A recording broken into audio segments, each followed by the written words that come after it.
everyone, and welcome to this episode of Getting to Better Together, our podcast mini-series sponsored by the Center for International Development, Social Entrepreneurship and Leadership, CIDSEL, of the University of the Sunshine Coast, and supported by Noosa FM Radio 101.3.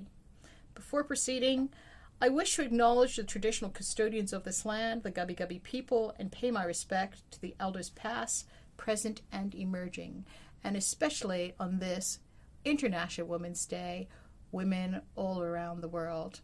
My name's Tami Harriott, and I am a special guest host for Richard today on International Women's Day, and I'm joined here with 4 friends. So thank you all for being here, and I'll just start by getting each guest to introduce themselves. So Kia, do you want to say a few words? Okay, thank you, Tami. And hi, everyone. I am Nazneen Ara Kia. I am from Bangladesh. I am civil engineer working in Bangladesh Railway, and I am the first lady engineer in Bangladesh Railway.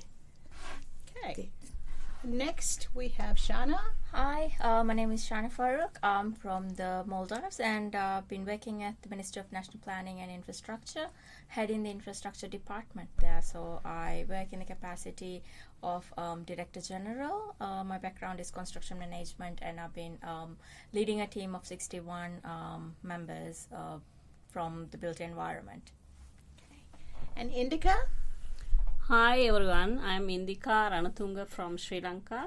So I am an officer of the Sri Lanka Administrative Service in Sri Lanka. My background is I am a lawyer by profession, and I completed few masters, one from the University of Sydney here.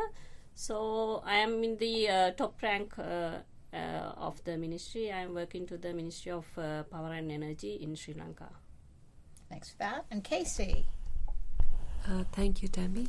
Hi everyone, I am Ginga Chodindoji from Bhutan, and I work for the Department of Energy under the Ministry of Energy and Natural Resources, and I am actually an electrical engineer but currently look after the environmental and social aspects of energy projects. Thank you.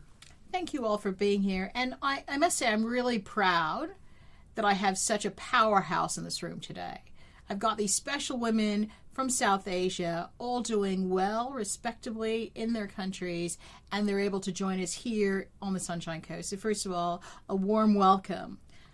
Now, we are celebrating International Women's Day, so I want us all to think about, what are we celebrating? Tell me a bit about what you're celebrating. So, Casey?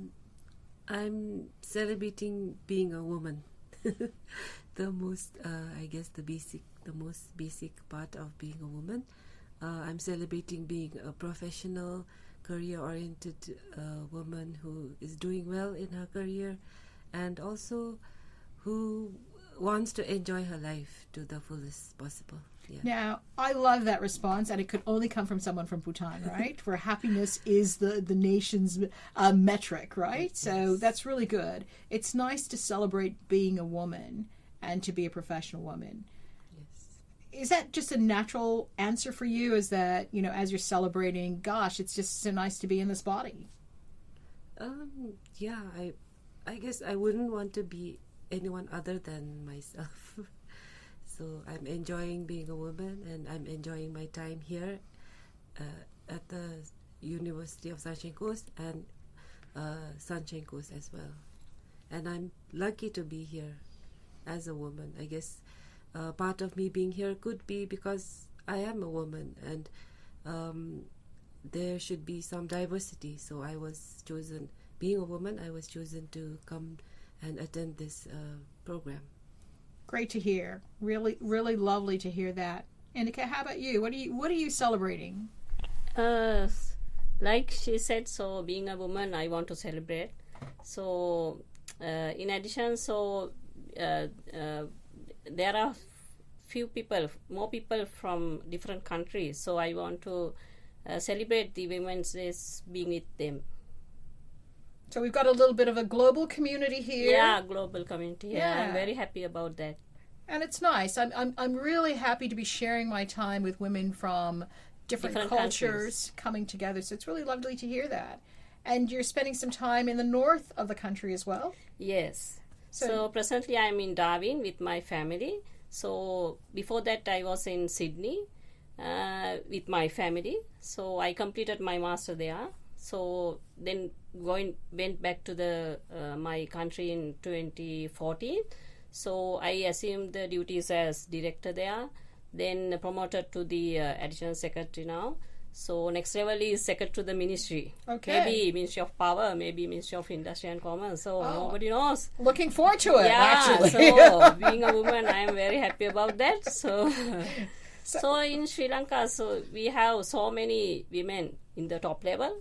1/3 of the ministry's top level is position held by the women. So I am so happy about that.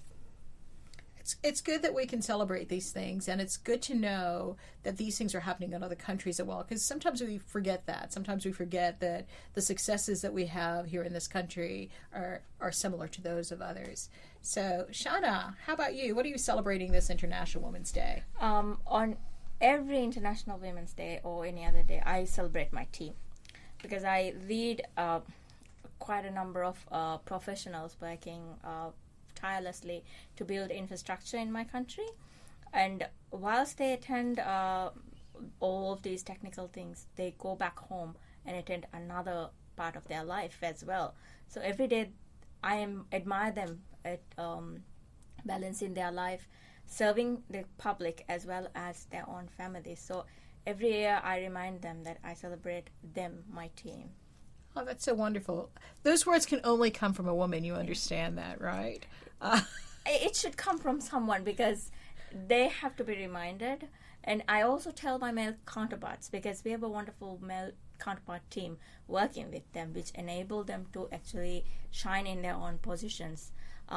So with a 61-member team coming from built environment, different disciplines, civil engineers, architects, QS, quantity surveyors, surveyors, and financiers, procurement specialists. So there's a wide range of technical people working in this environment, delivering on infrastructure projects. So that's something that they have to celebrate themselves, and they need to be reminded to celebrate.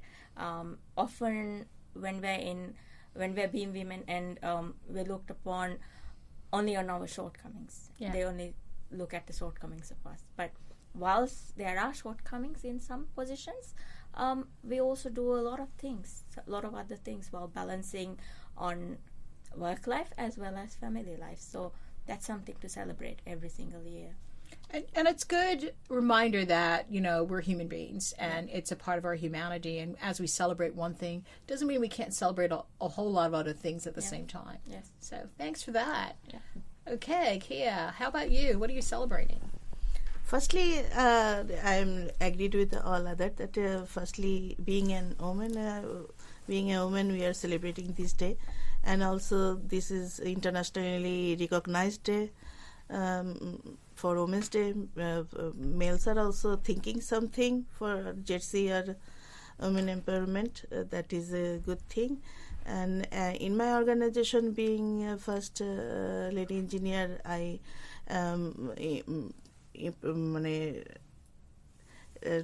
inspired some women to join my organization, and now I am in a post of project director, and I hope that I could implement the JETSI better in my country. And then I look forward that in future I think all women will be economically participating, working women, and they can have their participation in economic development as well.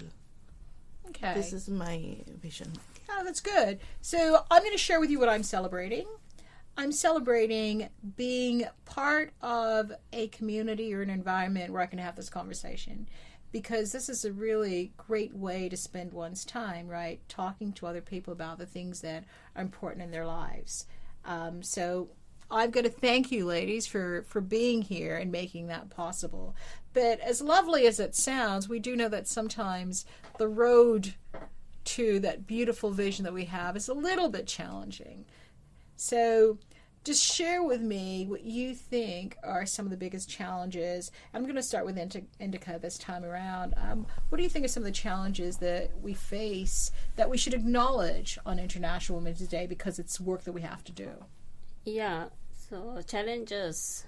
So in our case, in my country, so we are maintaining gender equality in workplace as well as the other places as well. So we are trying. So we are in the 73rd place in the world ranking, ranking table out of 191 countries.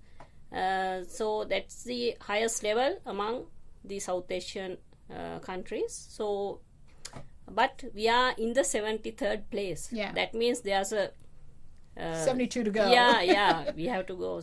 That is the challenge we have, right? So therefore, in the manifesto, we are developing the programs, and they are always saying that. So we have to manage equality, women equality, especially CIDSEL. They are talking about CIDSEL. The challenges are though we have that in the manifesto. So when we go to the implementation stage, so we have to develop acts and laws, and that means enabling environment to address the issue. Yeah. So that is the main challenge we have. And with the change of the government, the next one is with the change of the government, so the manifesto also will change. So normally that is the second challenge we have.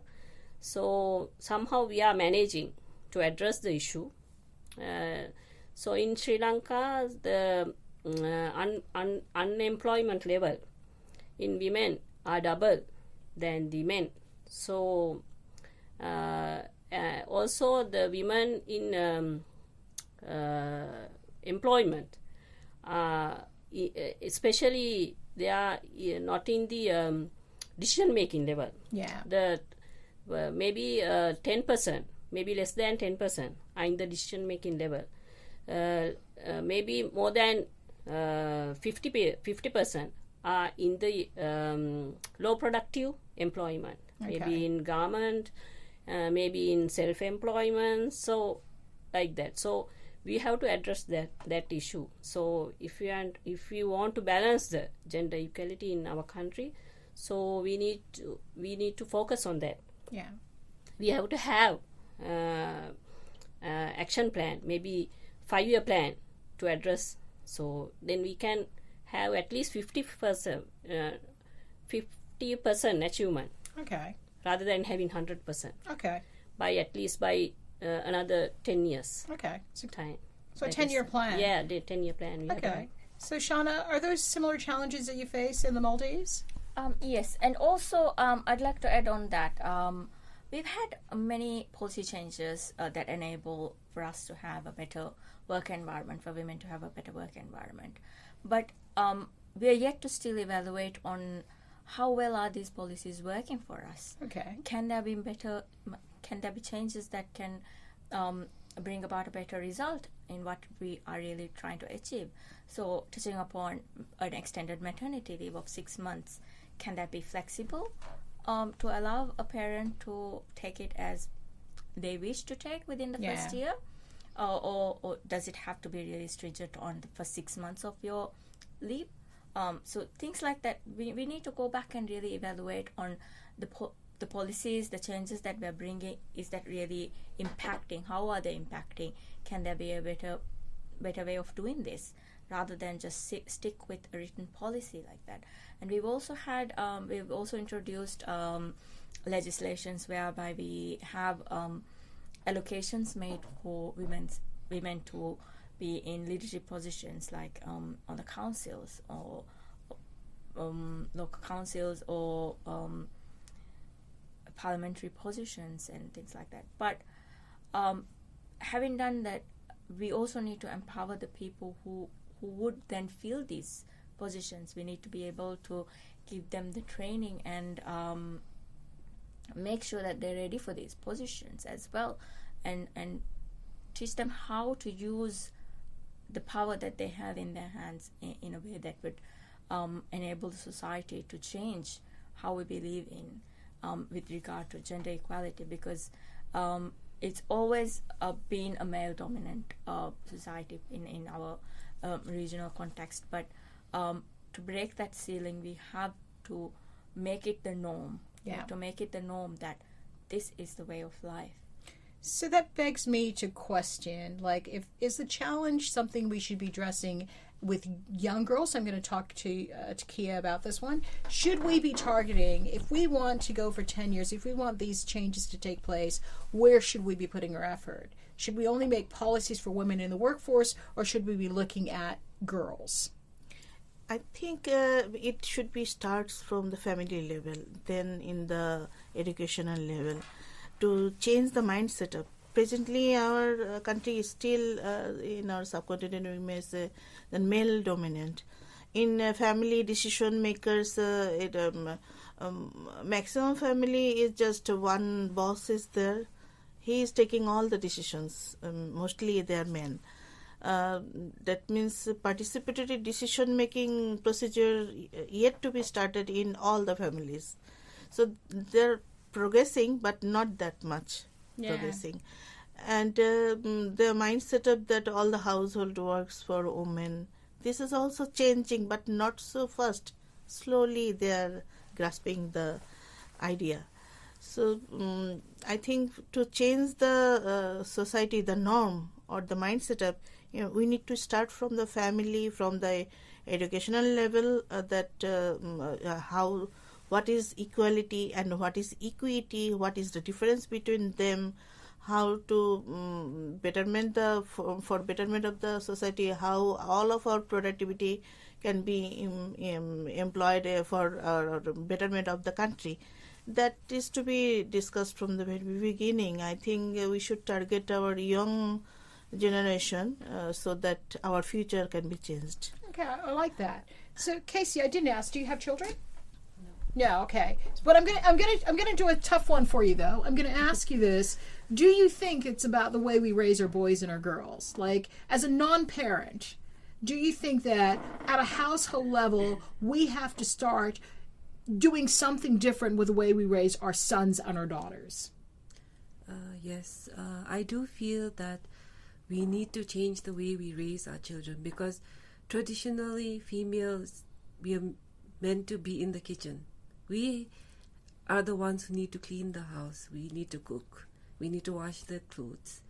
But if we give the values, like we need to teach our boys that they should take up these responsibilities as well. It shouldn't just be on the girls to do these things. So if we start at the family level, like Kea said, so we start from the family level, and then all these values should be instituted like by the parents. Yeah. So also it should, I guess, come from the policy, because the parents need to know this as well, that it's just not traditionally the responsibility of the females in the household to do all these roles. So teaching our boys how to wash the dishes, how to wash the clothes, how to clean the house. We should teach them everything. I totally agree. Now, Shauna, I saw you want to say something, so I'm going to give you the mic. What do you think about that? I think that's a good point that's raised there. At the same time, it's not all about the housework as well. It's about how we look at the society, how we treat women in the society, in the I hear some jobs. nods. Yes. Yeah, the technical jobs. To be on an equal playing field with men, we need to teach our girls to also be in that level. Okay. Empower themselves and really embrace that for themselves, so that they don't feel that they cannot compete on that same level as they grow up. So I was fortunate enough to come from, so I always credit that to my mom. She embedded this need for, self-sufficient, to be a self-sufficient person. Yeah. So she always said to me, I'll give you this education. I'll remind you to have this so that you can never be on a when you go out to society, you cannot be alone then. Yeah. Even if one day you find yourselves not surrounded by people, you'll still have what you gained as your knowledge. You'll take that and go further. If you have that mindset, you can go to places where nobody can stop you. So that has always been embedded within me. So my mom was always a working woman. So even though she had 6 children, she still continued. She was criticized for always being at work, but still she continued to do that. Yeah. That's what we saw. Yeah. And we weren't. So we didn't have. We did have a male figure as well, but it was always the women at home that inspired us to become who we are now. So I'm very proud of that. So it does start from the family itself, and to have a supportive family to go out and to achieve what we do every day, that is empowerment, really. Yeah, and similarly, my mother had 7 children, and she was always working. But my father's my hero, believe it or not, because he gave me the side that everything was possible, whereas my mother was just the natural example. But it does show that's room for me to celebrate, is that our mothers could be our heroes, right? So why is it so hard? Why is equality so hard to achieve? Because us sitting around this room today, we kind of think it should just happen naturally. Why do we think it's so hard to achieve? Kia? What to achieve? Yeah, equality. Why do we think equality is so unattainable? No, as I mentioned, that this is the custom, culture, or the norms in a country. Everywhere, women and men are not treated same equally in the country. So it is hard because the mind setup has to be broken first. That is not done 100% in our countries. They are now progressing, and most of the now male they understand the JC requirement, and then appreciate the women's work and try to assist in their work. But if it starts from the very beginning, then a child, being a child, if anybody face that there is a discrimination between boys and girls, and as being a girl, you cannot do that, you cannot go outside at the night, you cannot do this is only for boys. So these things, if it is broken, like ice breaking in my society, then I think scenario will be changed, and every child they will grown up. Then okay, we can do anything if we want. Yeah. Okay. Yeah. So Indica, can we get to the equality? Do you think equality is possible? Yeah, equality is possible. So we have to have positive attitudes. So not like our generation. So now younger generation have that qualities, right? So they equally treat each other. So there's no discrimination between women and men. So I think quality has already developed. So we have to have a plan to develop that further. Okay. Yeah. And Shana, bursting at the seams? Yeah. While she says that it has already started, but the policies sometimes limit this. Yeah. Sometimes it does limit.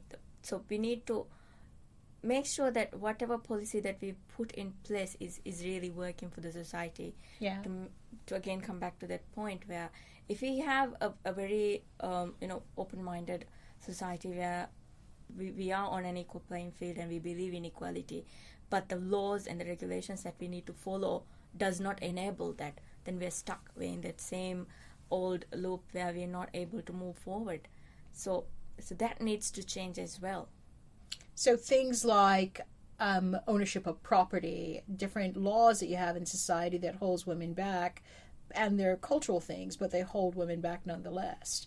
So we, like you say, having a plan but not having the structure, the policies to support that makes it very hard. Now, could we change that if we looked at, so we do know that girls' education has a direct correlation with a country's development, its economic development. So is the metric that we should use for all things attached to girls' education? Casey, what do you think?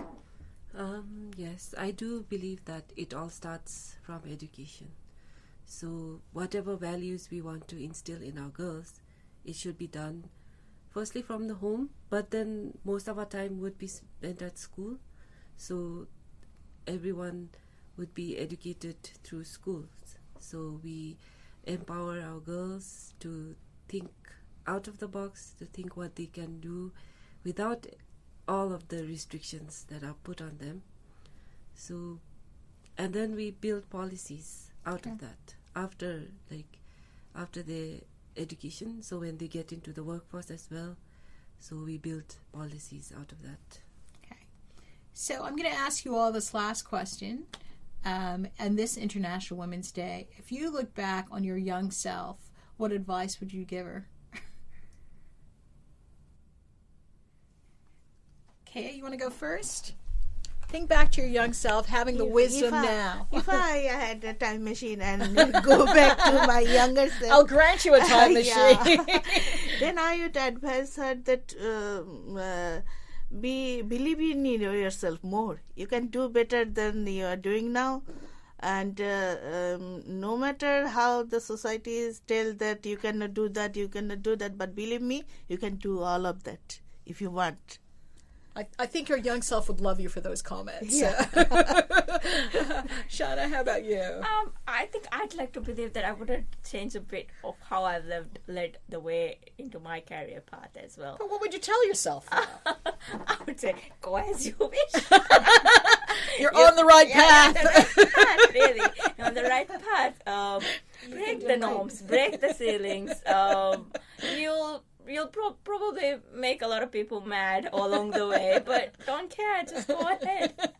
So you'd give yourself permission to be exactly what you did. What I did. Well, that's good. That's good. Yeah. Indica, how about you? What advice would you give to your younger self? If I have a machine to go back, so I am happy about the position I am holding now. So no, I am not going to change. So this path is good for me. Yeah. Okay, so you're again, you're on the made the right decisions. How about you, Casey? Yes, I've also been very lucky to have my parents who are very supportive. So, but I just like to say, don't be so hard on yourself. Trust yourself, believe in yourself, and you can change the world. I love it. Thank you so much for the inspiration today. So I'm going to tell you what I would tell my younger self. Talk to strangers. The one thing I've learned in life is that we're all human beings on the planet, and the only way to get to a better place is when we can reach out and care for each other, be empathetic to other people's pain, and celebrate the moments we have today. So as I leave you this International Women's Day, I leave you with one thought.